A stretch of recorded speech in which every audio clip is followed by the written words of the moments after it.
नमस्कार, मैं प्रिया राज। आप देख रहे हैं एक न्यूज 24। आपको बता दें, केंद्रीय मंत्री चिराग पासवान के पिता यानी कि स्वर्गीय रामविलास पासवान जी की कभी मूर्ति के साथ क्षतिग्रस्त किया जाता है तो कभी उनके लगे बैनर के साथ, और ये हर कुछ चिराग पासवान के सामने हो रहा है, जो कहीं ना कहीं एक बेटा के तौर पे वो बड़ी बड़ी बातें करते नजर आते हैं।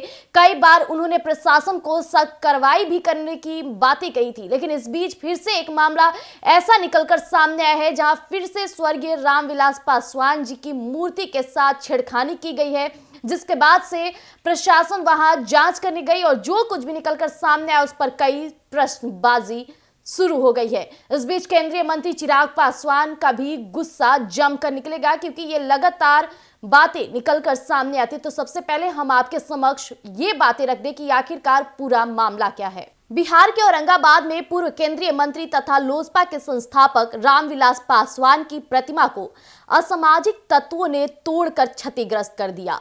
प्रतिमा पार्टी के प्रदेश उपाध्यक्ष एवं ओबरा से लोजपा प्रत्याशी डॉक्टर प्रकाश चंद्रा ने लगवाई थी और केंद्रीय मंत्री व लोजपा के राष्ट्रीय अध्यक्ष चिराग पासवान ने उसका अनावरण किया था।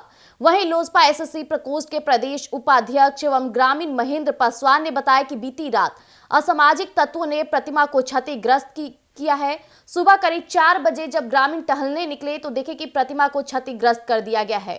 पार्टी के प्रदेश उपाध्यक्ष डॉक्टर प्रकाश चंद्रा, जिलाध्यक्ष चंद्रभूषण सिंह उर्फ सोनू, जिला प्रवक्ता रोहित कुमार सिंह, पूर्व जिप अध्यक्ष पंकज पासवान, प्रखंड अध्यक्ष रमेश पासवान, रालुमो नेता निर्भय पासवान, भाजपा नेता टैगोर, अनूप मनोहर, राकेश पांडे, मुखिया रमेश पासवान समेत अन्य लोग मौके पर पहुंचे और घटना की घोर निंदा की। घटना की जानकारी मिलने पर थानाध्यक्ष फहीम आजाद खान स्मारक स्थल पर पहुंचे और छानबीन की। इस बीच आपको बता दें कि छानबीन के दौरान ये भी बातें निकलकर सामने आई कि घटना की एसडीओ मनोज कुमार व एसडीपीओ कुमार ऋषिराज मौके पर पहुंचे और जांच पड़ताल किए। घटना की लिखित शिकायत महावर निवासी एवं पार्टी के एसएससी एसटी प्रकोष्ठ के प्रदेश उपाध्यक्ष महेंद्र पासवान द्वारा थाने में की गई है। हालांकि इस तरह की लगातार बातें निकलकर सामने आ रही है, तो इस बीच घटना की गंभीरता को देखते हुए दाऊदनगर के एसडीओ और एसडीपीओ महावर गांव पहुंचे और घटनास्थल का निरीक्षण किया।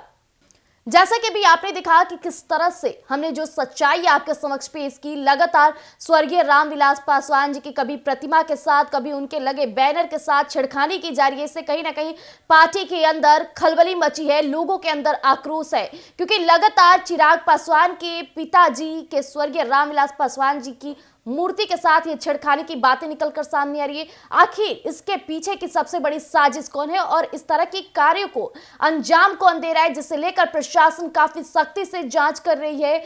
कई लोग वहां मौजूदा नजर आए। इस बीच चिराग पासवान पर भी प्रश्न हो रहे हैं कि आखिरकार वो कब तक चुप रहेंगे। कई बार बड़ी बड़ी बातें करते नजर आते हैं। जिस पिता की वो संदेह और विकसित बिहार की बातें करते, उनके सोच को सलामी देते हैं, वैसे पुत्र कहां गए जब उनके पिताजी की चीजों के साथ छेड़खानी की जा रही है।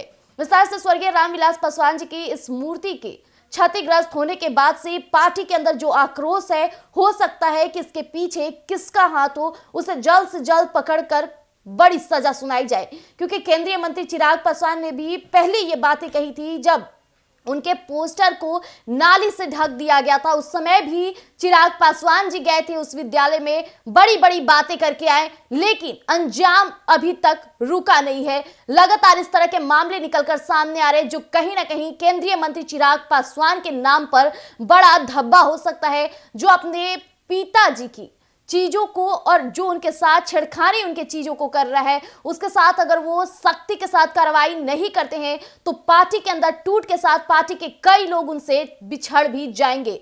चिराग पासवान जल्द से जल्द इस पर कोई बड़ी टीम बैठा सकते हैं, इस पर बारीकी से जांच करनी चाहिए। तो ऐसे तमाम अपडेट्स के लिए बने रहिएगा एक न्यूज 24 पर। दीजिएगा इजाजत, धन्यवाद।